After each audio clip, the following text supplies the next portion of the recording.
Do you like going fast? Like, really fast?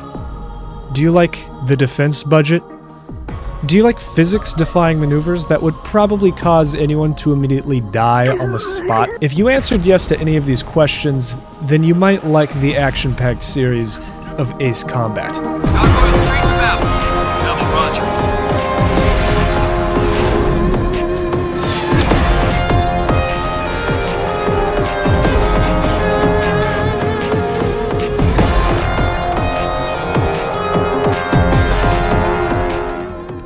The video game series that has pretty much reigned supreme over the arcade flight shooter genre since the early 90s, with the latest title being Ace Combat 7 in 2019, and yes, that was 7 years ago at this point. You can probably imagine that fans of the series got a little starved for content. I'll admit, I wasn't the biggest Ace Combat fan. The only one I played was Ace Combat 7, and I loved it. I played it many times. I even bought all of the DLCs. Despite this, I never felt the need to go back and play through the large catalog of Ace Combat games. That is, until this happened at the Game Awards. The last lands of the FCU, the Federation of Central Asia. And that's when I felt the compulsion. I had the need. And I decided to undertake this task to go back and play every single one. Except these ones. I won't be playing any of these, either because they've been made unplayable in past years or are incredibly complicated to set up. To kick this off, we have to go back, 1995. There was a little game called Air Combat.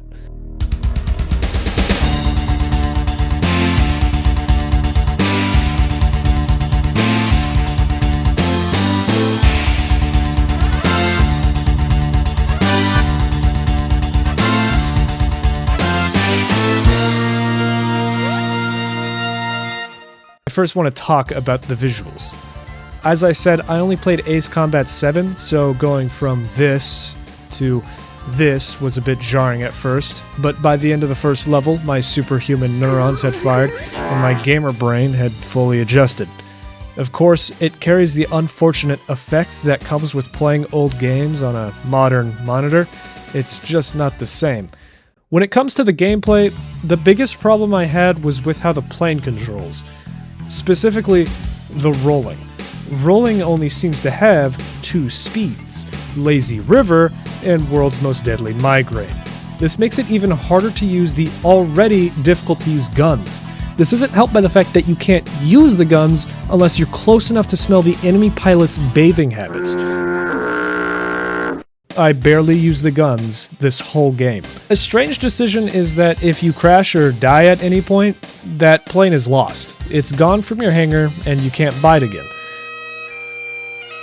So imagine my reaction when I played the whole game, unlocked the F-22 Raptor, and immediately crashed. Whoa, whoa, whoa, whoa, whoa, whoa, no! Shit! In terms of story, we have no story. Well, we do, but they pretty much tell you the whole deal in the first few seconds. There's a rebellion, go quell it. Also, there's a giant air. Be quiet! Story! There's plot happening. Obviously, by the first game, they didn't even have the idea of a connected fictional world that would later be Strange Real. I should probably explain what that is. None of the Ace Combat games, bar a select few, actually take place on Earth. Instead, they take place in a fictionalized world that's like the real world, but strange. They call it Strange Real. Oddly enough, a lot of the geography is straight up ripped from the real world, like, why is New Zealand and Greenland here? They even had one of their interns, 4-year-old, draw Europe from memory. Right. Europe.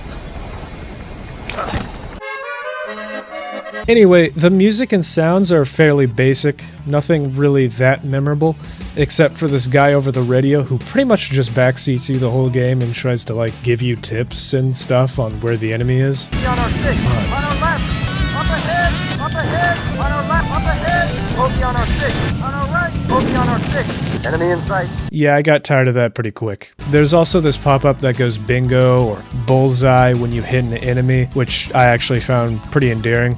Ooh, that's a bingo. You just say bingo.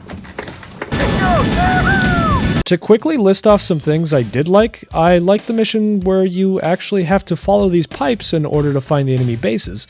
And I liked Joe. Hello. All in all, it's not a bad start, but the ceiling of quality is going to be a lot higher, so I have to put air combat in D tier. Now, I shall take us to 1997.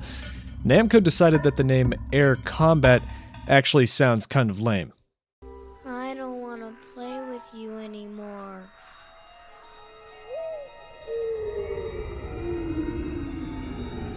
So they came out with Ace Combat 2. Right out the gate, the visuals are such a clear improvement from Air Combat, most notably the environments themselves. In terms of environments we had in Air Combat, it can pretty much be summed up with one word: green.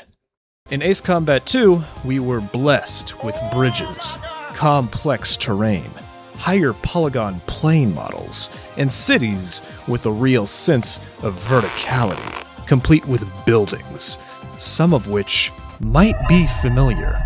The music is on par with Air Combat, boasting an even larger selection of tracks this time around. In Air Combat, there were like 5 tracks the game would cycle through during missions.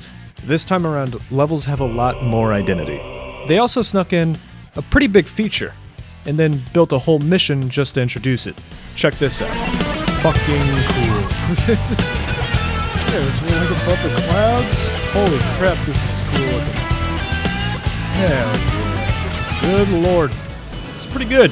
I'm sure this blew the mind of many boomers back in '97, because it blew mine. Unfortunately, this place is not very fun, as the speed at which your plane begins to stall is basically doubled. If that doesn't sound that bad, then I should add that this does not seem to apply to the enemy, meaning that trying to stay behind an enemy up here is about as easy as taking candy from a baby, if that baby had atmospheric thrusters attached to it and was going 3 times the speed of sound. Trying to stay on the tail of an enemy who is going slower than your stall speed is about as fun as replacing my eye drops with bleach. That being said, the game is pretty fun. The gun was improved, and by improved I mean how a Geo Metro is an improvement from a Chevrolet Vega. It still isn't a GAU 8 Avenger. Also, you are no longer permanently locked out of planes that you lose on missions. Instead, you just have to pay a small replacement fee after each death. I'll look into it. So gone are the unforgiving ways of air combat. There's still not that much in the way of AI teammates. We can choose between one of these two to be our wingman, and even then, it's still just gonna be one other pilot with you. This is also the first Ace Combat to feature random enemy aces. I think every level has at least one, and you'll get a reward for bringing them down. This feature would return in some future installments, but not all of them, which is odd because I think most people really like it.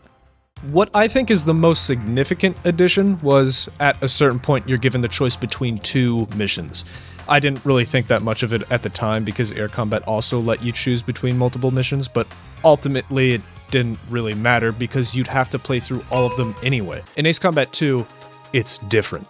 Depending on which mission you choose, you will be locked into a certain route and end up missing out on some other missions. It adds a bit of replayability, although the third title would take this and turn it up to 11, but we'll get to that later. It's definitely a huge improvement from Air Combat in a lot of ways, but there's still a lot of room for growth, and we'll see that in the next game. But for now, Ace Combat 2 gets a solid C tier.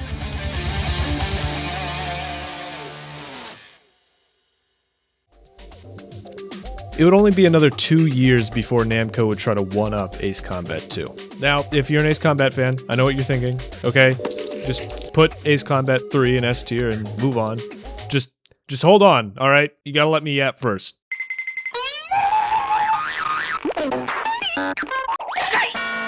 Welcome to Ace Combat 3, Electrosphere. The year is 2040. Manipulate scientific data, shut down infrastructure, ship everything to China. Just live at this person.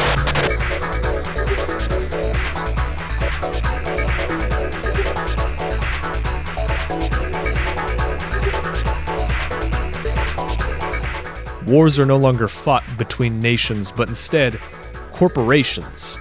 The continent of Usia has become the grounds for a war fought between Newcom Incorporated and General Resources Limited. And caught in the middle is Upio. Now, before I go any deeper, I should probably address something first. There are actually 2 Ace Combat 3s. There's the Japanese release, the original, and then the US release, the localized version. The Japanese release is considered the complete edition, with its story, cutscenes, and gameplay all still fully intact. Meanwhile, the US release is cut down so much it makes the Epstein files look like the Library of Alexandria. Okay, so I actually wrote that joke in the beginning of January when the files were just like a bunch of black lines. So just pretend that that joke still is funny. Alright, thanks. The problem? I don't speak Japanese. Moshi moshi. The solution? Project Nemo. It's a fan-made patch that translates all the text into English, so even uneducated monolinguals like me can comprehend the complex storytelling. The scope of the story is definitely the most ambitious of any Ace Combat. With so many splitting paths, you'll probably need a flowchart to understand any of it, with a grand total of 52 missions. This time, the choices you have to make happen during gameplay, and they require you to act fast. So rest assured, you'll be sweating bullets when you're forced to side with either Team Bezos or Team Elon. My favorite part of the game was definitely the physics.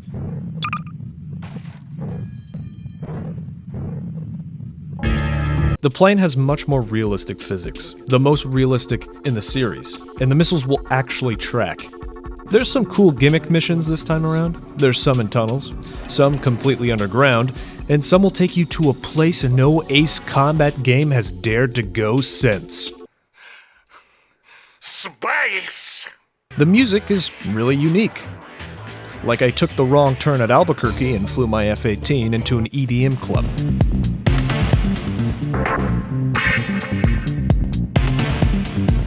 Yet it fits the setting of the game perfectly. Simply put, it really makes you feel like in Ace Combat 3 Electrosphere.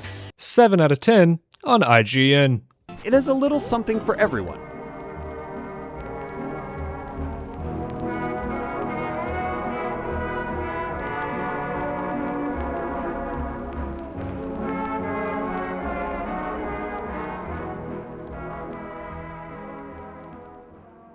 The way the story is told is sort of a relic of its time more than anything.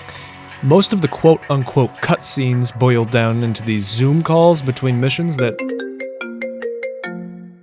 really bring me back to the codec calls from Metal Gear. And this isn't necessarily a bad thing. フライトレポートのデータを見ました。不思議なことだけど。 Who are you? I could go on, but for the sake of time, I'm just gonna give this an S tier and move on.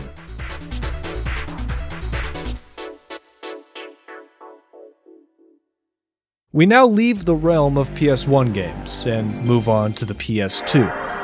It is September of 2001. Ace Combat 4 just released, and yeah, nothing else happened. There is a war raging in Strangereal, and this time we're taken to the continent of Usia again. Did you expect something different? It's Usia every time. This place sucks. Loading up the game, I was immediately blown away by the cutting-edge technology of the PS2. It looks just like the real thing. Honestly though, I think this game's visuals still hold up quite nicely, and so does the gameplay. Flying around as Mobius 1, playing air support in these large ground battles was probably the most fun I've had so far. The physics from 3 were unfortunately not carried over, and in fact would never return. Ace Combat 4's physics became the gold standard for the series going forward, with a couple of exceptions.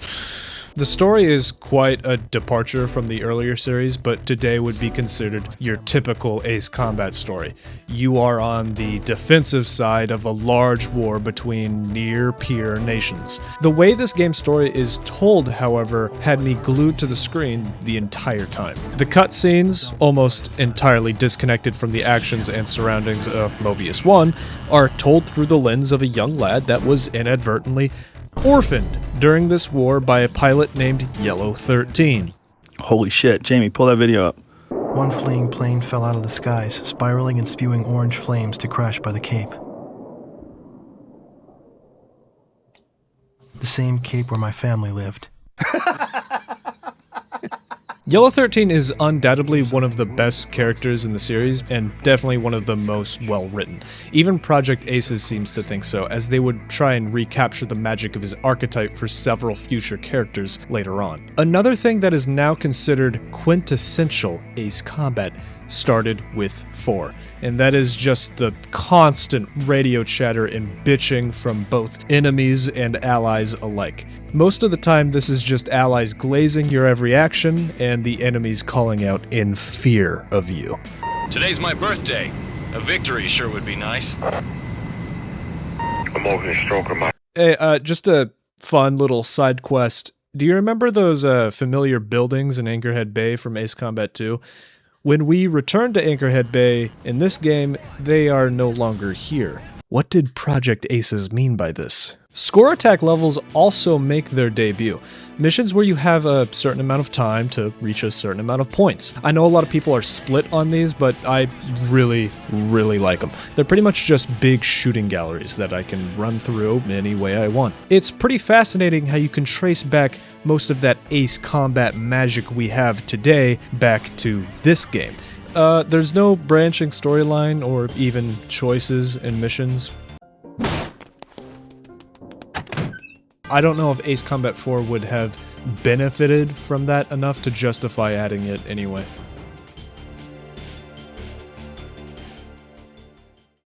It's an absolute classic, a lot of people's introduction to the series. It even remained as the top seller of the franchise until Ace Combat 7, so for all that, it gets an A tier.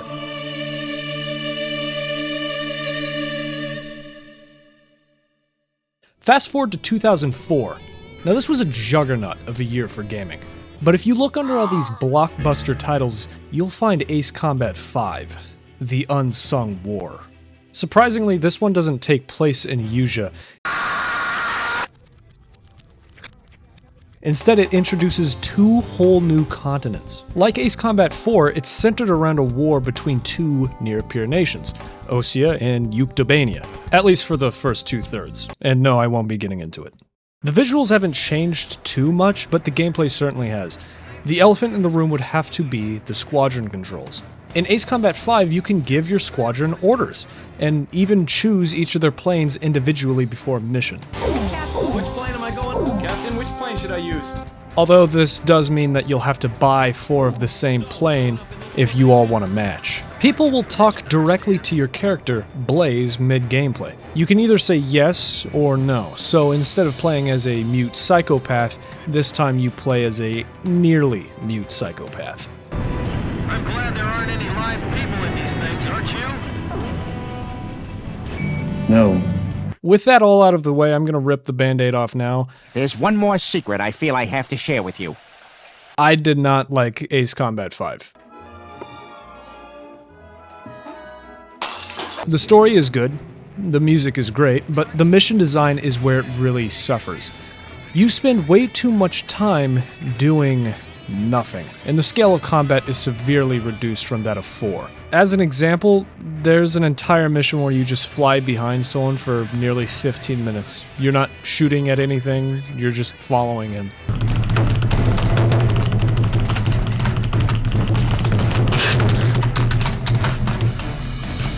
Ace Combat 5 is definitely the weakest of the PS2 trilogy. Even though there's a lot to like, the cons really bring it down, at least for me. It gets a C tier.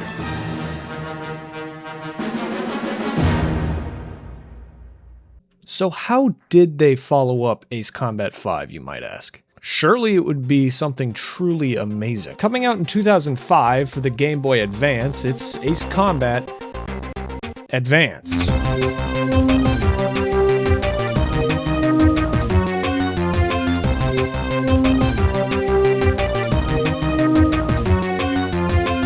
The real question is, how do you translate a game like Ace Combat into a 2D environment for the Game Boy Advance? The answer is you don't. I'm gonna be real, this game sucks. Peter, don't. They say if you watch that video, you die. Ah, that's a lot of baloney.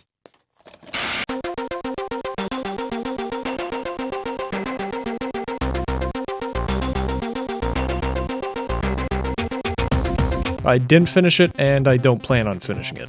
This game is extremely boring to play at best and physically painful at worst. What's your name? Fuck you! Where were you born? Kiss my ass! Now, if you're like me and you had a Game Boy Advance, you better not have been playing this shit. You better have been playing Fire Emblem or Ace Attorney. A better use of your time and mind can be spent on Paint Drying Simulator. Ace Combat Advance gets an F tier. Ace Attorney Justice for All gets an S tier. Chances are, if you aren't an Ace Combat fan but you've had some exposure to the larger community, it's probably a result of this game. Ace Combat Zero: The Belkan War. This game more or less functions as a direct prequel to Ace Combat 5. Squadron controls return in the form of wingman controls, because this time we've been downgraded from 3 friends to 1 friend. Except it's not really a downgrade because Solo Wing Pixie here is our fucking boy. Unlike our Ace Combat 5 squadron, he clearly doesn't get paid by the hour. So much so it actually pisses me off with how much he steals my kills. Zero's greatest strength, by far, is the tone. The vibes of this game are immaculate. Much of that is thanks to the amazing music and these cutscenes, which takes on Ace Combat storytelling in a much different way. The cutscenes all feature live-action interviews of enemy aces that we fought throughout the game long after the war is concluded, most of which kind of boil down to, yes, I fought the guy, very scary, he shoot me down, now I herd sheep. Without spoiling anything, I'll just say this. Half of what makes Zero's story as good as it is thanks to Pixie.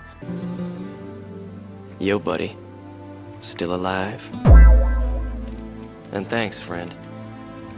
See you again. Like most Ace Combat games, the music itself is a character with an identity. This time that identity happens to be badass acoustics.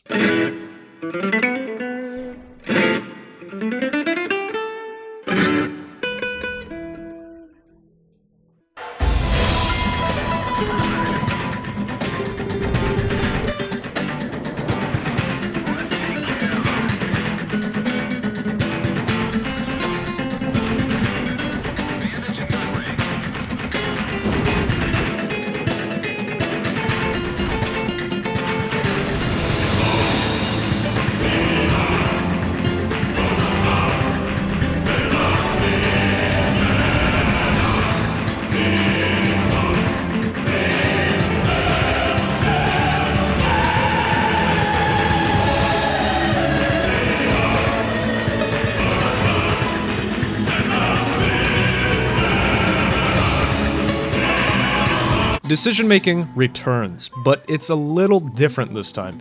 It's no longer about making yes or no choices, or siding with one squadron member over another, or choosing one out of 2 missions. No.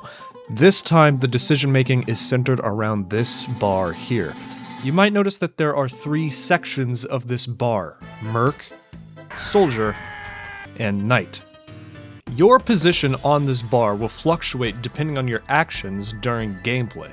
So while yes, destroying these non-target non-combatants will reward you with cash that you can buy planes with, Jesus, Mary and Joseph. You might notice yourself slipping into Merc. However, only go for active combatants and allow retreating enemies to live, and you'll slowly tip towards Knight. I think this system works really well with the tone and greater message of Zero's story. There's something enigmatic about Zero that I struggle to explain with words. Something that keeps me dwelling on it even as I make this video. The characters, the tone, the story, and the music. Most Ace Combat games nail all of these things, but none have them work together in such a way as this. To no one's surprise, Ace Combat Zero is truly special, and it gets S.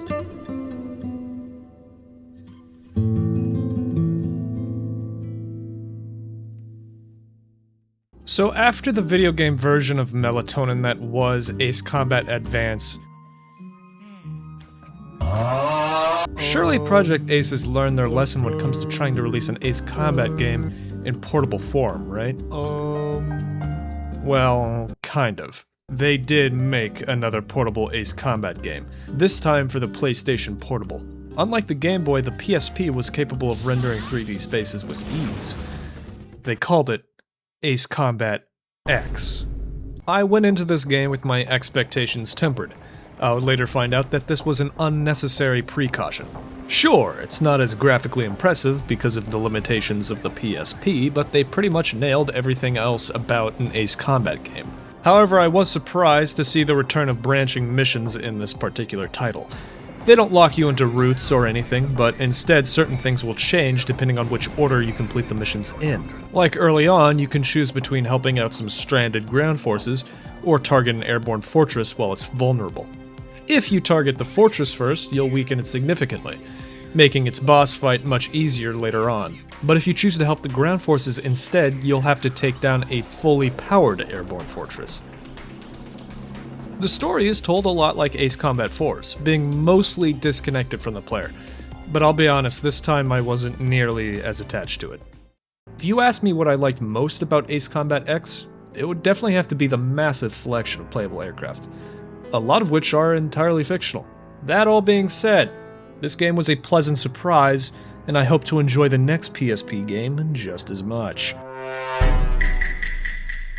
Ace Combat X goes in B tier.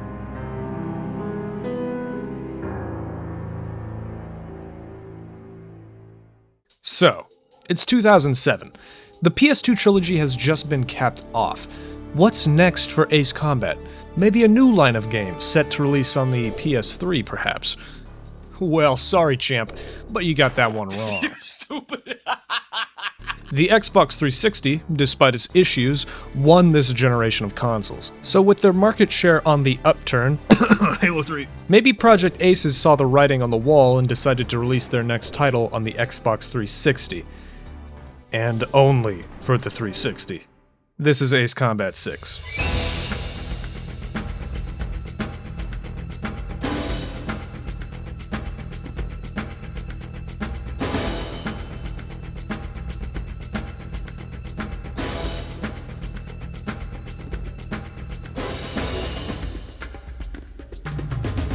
This is graphically the biggest leap in the series. Going from 0 to this was mind-blowing. Gameplay-wise, this is my favorite in the franchise, and I can explain why. First off, the scale of combat. Just look at this insanity.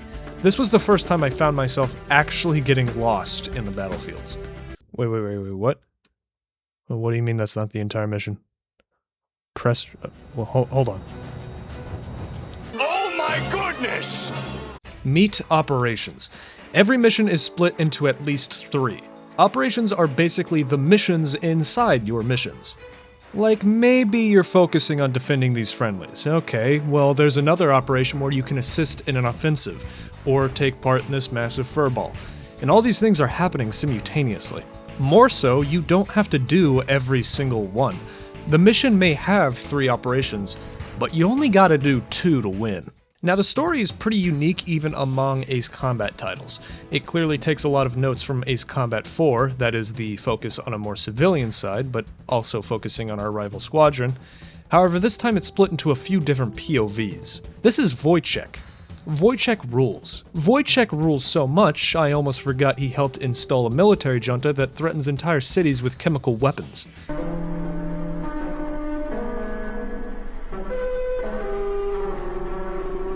Ace Combat 6 also features my favorite aerial fortress, with this thing. I love this thing. I wish I could pronounce this thing. Aigeon? Aigeon? Aigeon? I don't know. It's an aircraft. It's an airborne aircraft carrier. Wingman controls are back, and this time our wingman is Shamrock. And before you ask, yes, he's good. He's very good. He's Pixie, just without all the pixie parts. I don't really know where to put Ace Combat 6. It wasn't as deep as Zero or Electrosphere, but Then again, this gameplay is just too damn good for me to put it in A tier. But it goes in A.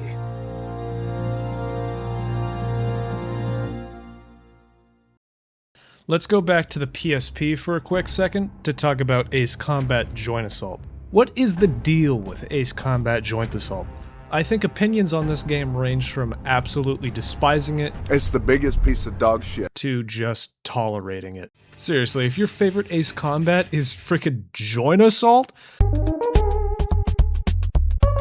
Oh boy, that's a tough deal. Let's start with the setting and the story. It takes place on Earth, and you're fighting terrorists. Daring today, aren't we? And with the twist that it was actually the corporations all along, best case scenario, we just circled back to territory we've already explored before. Although, Ace Combat is known to do that. Then, throw in voice acting that rivals the depth of the classic Resident Evil trilogy. This so-called plan means nothing to me. I only wish to shoot you down, Antares. That was too close.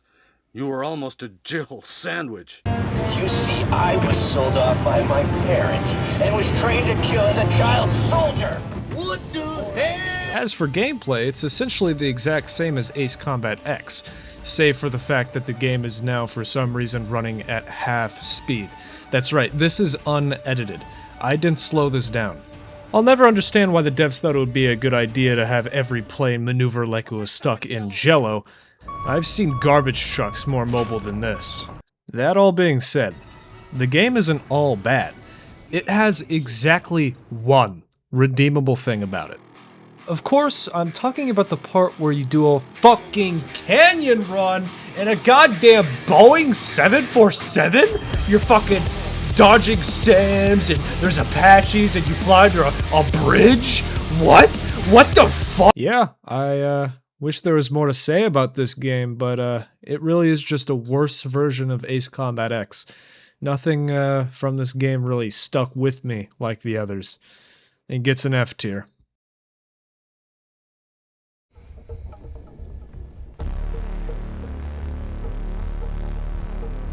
"15 years ago today, Project Aces would release the single most controversial game in the series.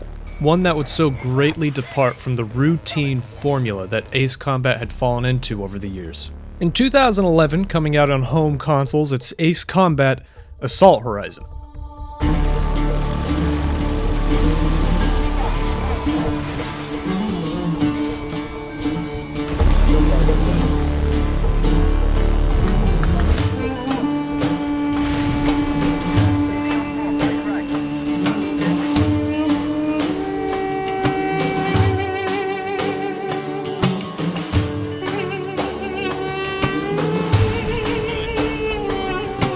If you aren't too familiar with this, then you're probably sitting there wondering why it's so controversial.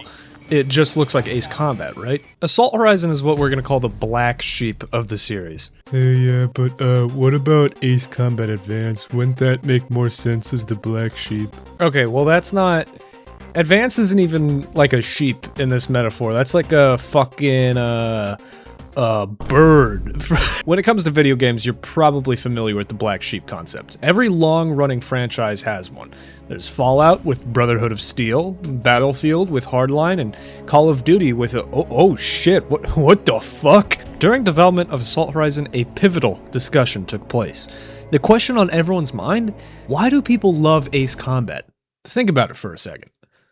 Now, if you said watching a plane fly on a fixed path while occasionally pressing A or B to fire at an enemy who's also on a fixed path that goes on to crash through a football stadium billboard at Mach 1, then that's crazy that you said all that, because that's exactly what happens. No, it's flying planes, of course. Everyone wants to fly a fighter jet.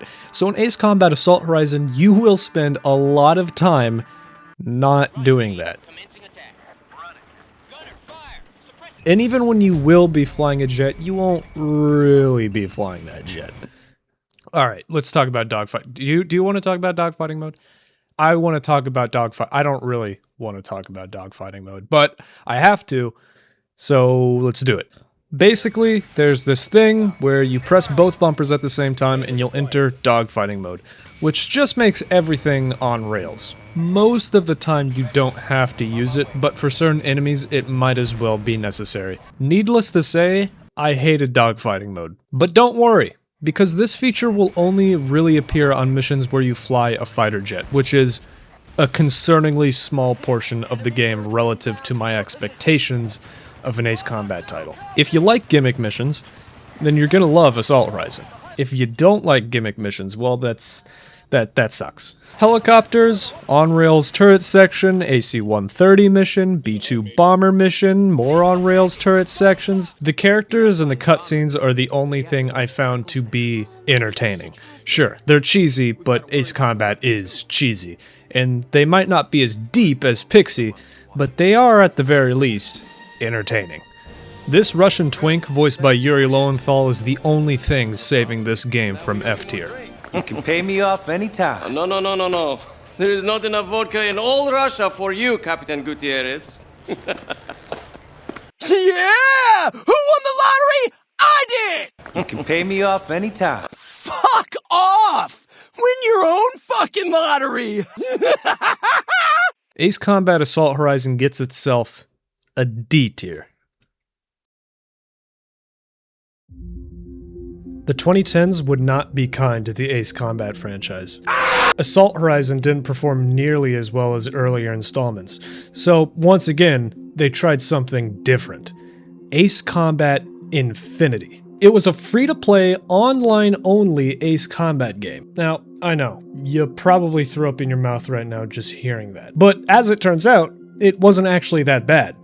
And although the servers would shut down only 3 years after its launch, its success among fans would help in the development of their next biggest project.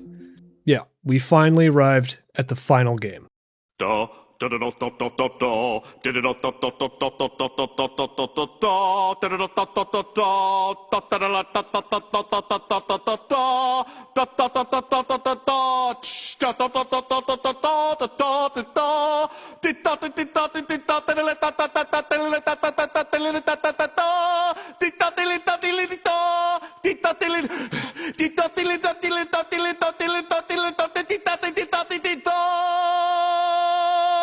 Preparing the Krabby Patty! Coming out in 2019, it is Ace Combat 7, Skies Unknown. And what an absolute return to form it would be. This game is a masterclass on how you adapt an old concept into something for the modern age. There's no dogfighting mode BS or slow-mo jets. Ace Combat 7 plays exactly how you'd expect an Ace Combat game to play.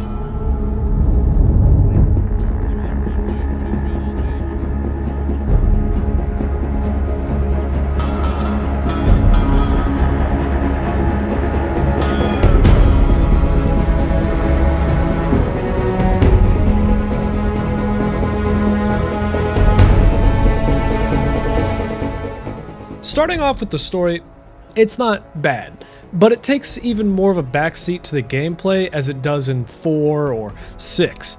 The story is more of an excuse for things in the gameplay to happen than something that you're supposed to get really invested in. But if you want to talk about Rival Squadron, this one is a memorable one. Mostly thanks to their squadron leader named Mihai, Dimitru, Margarita, Corneliu, Leopold, Blanca, Carol, Aeon, Ignatius, Raphael, Maria, Nikitas, A. Shalaji. Also known as Woman Slayer. I'm against NSU-30. Wingtips. He's a predator. You could have done that sooner. I want to understand the enemy. And the gameplay's pretty good. It has a lot in common with 4, but it also has a bit in common with 6, because operations return for a few select missions. But of course, the scale of battle is still nowhere near what was offered by Ace Combat 6. In fact, this is one of the loneliest games post Ace Combat 4. No squadron commands, no choosing their aircraft, and you certainly can't count on them doing any of the work themselves. Our main wingman, Count, is especially bad. He complains about his boss. Once this mission's over, I guess we'll be back under the company commander's thumb again. What a pain in the ass. Makes up stories in his head. Poor decision on your part. I've still got top score. Count? Man, you're useless. Everyone knows you inflate your numbers. And leeches off of the successful. Flying as an escort makes me feel like I'm all tied down. So basically, the average member of r/anti-work. As for my favorite part of this game, without a doubt, the soundtrack. There is not a single forgettable track in this entire game. From Charge Assault,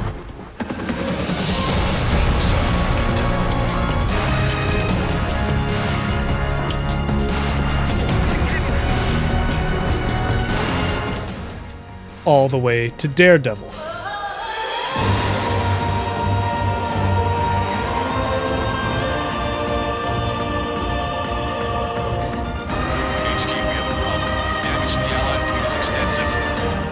Speaking of Daredevil, I think the game should have ended with Mission 19.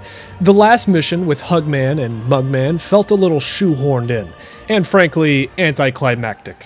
Especially considering it's a dueling mission when we already had a much more powerful duel just a few missions earlier.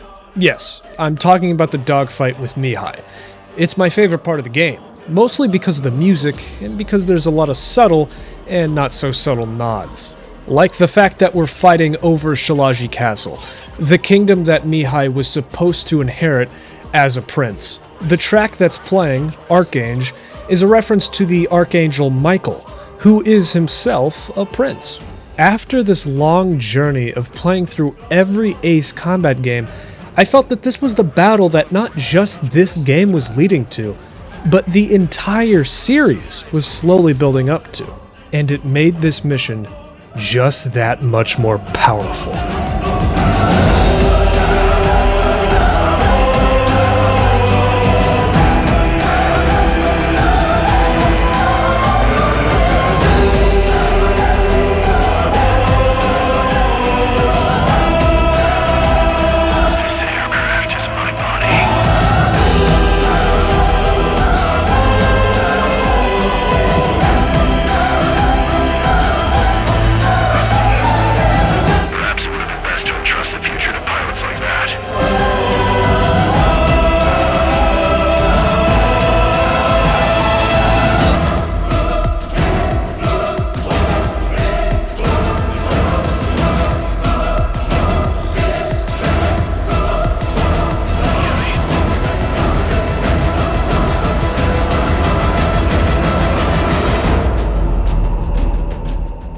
Of course, one can't talk about Ace Combat 7 without also talking about its development.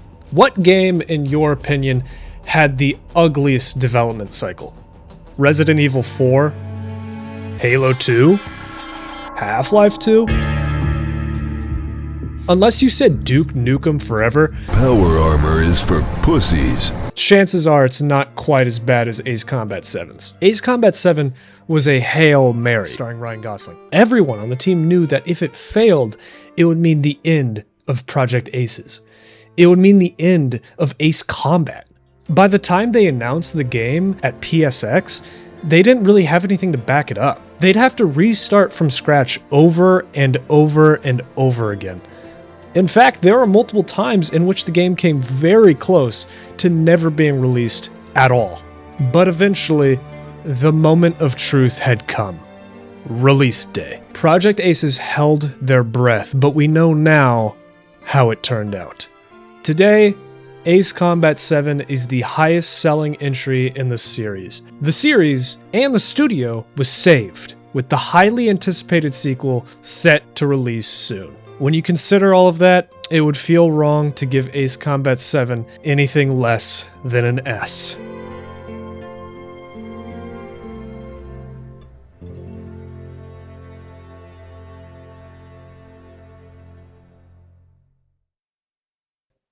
So that's it. That's every Ace Combat. I hope you enjoyed watching this video. It's been in the works for quite a while now, and I had a lot of fun making it. You can expect to see a lot of similar videos on here in the future, so subscribe if you're interested. And finally, just let me know what you thought of this video. If you're an Ace Combat fan, did I do the series service? If you're not a fan, did I make you interested in these games? Whatever the case may be, I hope you at least found this video to be entertaining. With that all said, I'll see you around.